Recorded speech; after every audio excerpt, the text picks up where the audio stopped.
আমাদের দেশের ইদানিং নতুন একটা ফিতনা শুরু হয়েছে, সেটা হলো একই দিনে অন্যান্য আরব বিশ্বের সাথে, অন্যান্য দেশের সাথে একই দিনে একই সময়ে ঈদ পালন করার প্রবণতা।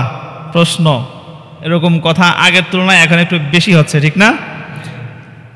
আমাদের খেয়াল রাখা উচিত আসলে এই ব্যাপারে সুন্নাহ কি বলে। আপনি দেখবেন আমাদের এখন এখানে যেই সময়, আমাদের এখন যেই সময়ে জুমা হচ্ছে, বলেন তো পৃথিবীর সব জায়গায় কি এই টাইমে ঠিক এখন জুমা হচ্ছে? বিবেককে এটা প্রশ্ন করে আপনি উত্তর পেয়ে যাবেন। ইংরেজি তারিখগুলো যদিও একটা নির্দিষ্ট রুলস আছে, তো আরবি আমাদের সময়, আমাদের নামাজ, আমাদের রোজার সম্পূর্ণ হিসাব হলো চাঁদের সাথে সম্পর্ক। এই জন্যই আল্লাহ রাসূল সাল্লাল্লাহু আলাইহি ওয়াসাল্লাম বলেছেন, তোমরা চাঁদ দেখে রোজা রাখো, চাঁদ দেখে রোজা ভাঙো। সুতরাং সারা পৃথিবীতে কি একই টাইমে চাঁদ দেখা যাবে? তাহলে অটোমেটিক সময়ের পার্থক্য আপনি না চাইলেও হয়ে যাবে। এখন আমাদের এখানে দিন, আমেরিকাতে রাত। এখন আমাদের এখানে যেই টাইম, আরবের সাথে 6-7 ঘন্টা পার্থক্য। এখন ভৌগোলিক অবস্থানটা এমন, আমার দেশে 6-7 ঘন্টা পরেও চাঁদ দেখা যাবে না, আগামীকালকেই চাঁদ দেখতে হবে। আমার কথা বুঝে আসছে? আরবেরা যদি আজকে চাঁদ দেখে, আমরা দেখব কখন?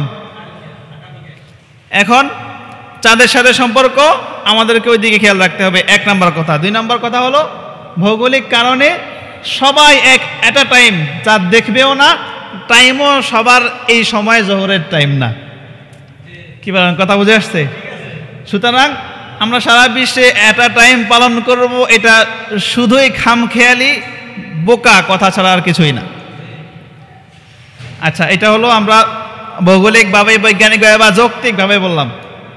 এবার আসেন দলিল প্রমাণের দিকে আসি। একটা বললাম দলিল, যে আল্লাহ রাসূল বলেছে তোমরা চাঁদ দেখে রোজা রাখো, চাঁদ দেখে রোজা ভাঙো, এটা হলো একটা দলিল। 2 নম্বর দলিল, এই ঈদটা হলো এমন, ঈদটা হলো আপনার ব্যক্তিগত কোনো ইবাদত নয়, এটা হলো সামাজিক বা রাষ্ট্রীয় ইবাদত। এই ঈদটা হলো কি?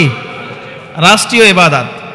তাহলে আপনি চাইলেই যে এক এলাকায় আজকে ঈদ করে ফেলবেন, এটা কোশ্চিনকালেও আপনি করতে পারেন, সেটা ভুল করবেন, সেটা গুনাহের কাজ করবেন। কারণ আপনি জামাত থেকে, পুরা দেশ থেকে বিচ্ছিন্ন হয়ে একটা সিদ্ধান্ত নিলেন যেটা সুন্নাহ পরিপন্থী। আল্লাহ রাসূল সাল্লাল্লাহু আলাইহি ওয়াসাল্লাম কি বলেছে দেখেন। আল্লাহ রাসূল সাল্লাল্লাহু আলাইহি ওয়াসাল্লাম বলেছেন যে ঈদ পালন করবে সবাই, রাষ্ট্রের সবাই। সবাই মানে সারা পৃথিবীর সবাই না, রাষ্ট্রের সবাই একসাথে। আল্লাহ রাসূল বলেছেন সবাই ঈদ পালন করবে কি? একসাথে। তিরমিজি শরীফের 802 নম্বর হাদিস, আয়েশা রাদিয়াল্লাহু তাআলা আনহা থেকে বর্ণিত। তিনি বলেন, আল্লাহ রাসূল সাল্লাল্লাহু আলাইহি ওয়াসাল্লাম বলেছেন কি? বলে, আল ফিতরু ইয়াওমা ইফতিরুন নাস ওয়া আযহা ইয়াওমা ইউদহিন নাস।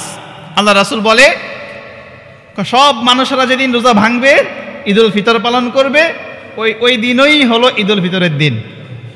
এবং বলে ওয়া আযহা ইয়াওমা ইউদহিন নাস, সব মানুষেরা যেই দিন একসাথে কোরবানি করবে, ওই দিনই হলো ঈদুল আজহার দিন। আচ্ছা, এবার একটু চিন্তা করেন তো, আল্লাহ রাসূল বলেছেন যে সবাই একসাথে, দেশের সবাই। এখন এই সিদ্ধান্তটা রাষ্ট্র থেকে আসবে, যেহেতু পুরা রাষ্ট্রের সবার কি একই। রাষ্ট্র যেই দিন সিদ্ধান্ত দিবে, সেই দিনই কি হবে? ঈদ হবে। এটা মনে রাখতে হবে, কারণ এই ইবাদতটা কি? রাষ্ট্রীয় ইবাদত। কারণ পুরা রাষ্ট্রের সবাই মিলে আমরা উদযাপন করব, আনন্দ ভোগ করব। সম্মানিত ভাইয়েরা, এই জন্য আপনি খামখেয়ালি মতো বললেন, করলেন, এটা আপনার নিজের মন গড়া বাড়াবাড়ি করলেন, কিন্তু আসলেই মূলত এটা ফায়দা কিছুই নাই, বিশৃঙ্খলা ছাড়া। তাহলে আমরা বুঝলাম যে আল্লাহ রাসূল সাল্লাল্লাহু আলাইহি ওয়াসাল্লাম প্রথমত চাঁদ দেখার কথা বলেছেন। তাহলে চাঁদে যেদিন 1 তারিখ হবে সেদিন 1 তারিখ, 30 তারিখ হবে সেদিন 30 তারিখ, সারা পৃথিবীর সাথে আমাদের এই টাইমটা মিলতে হবে, এরকম কোনো বাধ্যকতা নেই। 2 নম্বর হলো রাষ্ট্রীয় ইবাদত এই ঈদ, এই জন্য রাষ্ট্র যখন সিদ্ধান্ত নিবে, রাষ্ট্রের সবাই যখন ঈদ পালন করবে, আমিও ঠিক তখনই ঈদ পালন করব। তাহলে যারা বলে সারা পৃথিবীর সাথে একসাথে ঈদ পালন করার কথা, শুধুই মন গড়া খামখেয়ালি কথা, এগুলো থেকে আমরা দূরে থাকবো, বলেন ইনশাআল্লাহ। এখন রাজনৈতিক নেতারাও দেখি এগুলো নিয়ে কথা বলে। এতদিন ওলামা একরাম বলতো, এখন রাজনৈতিক নেতারাও কি হয়েছে, যোগ হয়েছে। আল্লাহ হেফাজত করুক।